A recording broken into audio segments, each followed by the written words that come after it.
This region has once again been brought to the brink of war as the US and Iran exchanged fire across the Persian Gulf and beyond. The dispute over control of the Strait of Hormuz fueling those hostilities. Iran's Revolutionary Guard said it fired 10 missiles towards Jordan, where US personnel operate from a number of different military bases. Warning sirens rang out across the country, including in the capital Amman, as the country's air defences picked those threats out of the sky.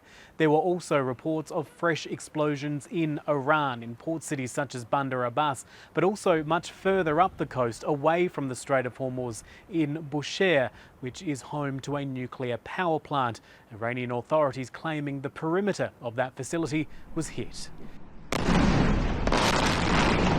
This followed more strikes overnight on Wednesday into Thursday, with the US military saying 90 different targets were hit.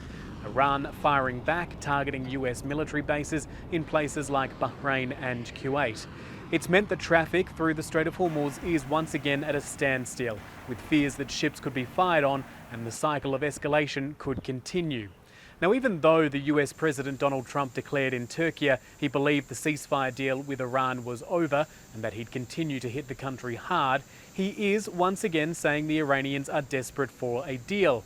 Talks could continue, could being the emphasis there, after the funeral of the former Supreme Leader Ayatollah Ali Khamenei, who was buried in the city of Mashhad in Iran after a week-long procession through Iran and Iraq.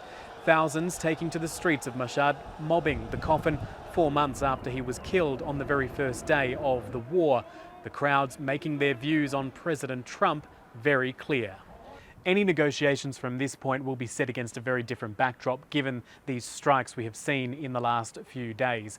And Iran's foreign minister is warning the US against interfering in the Strait of Hormuz, describing that as military adventurism, which will be met with a forceful response.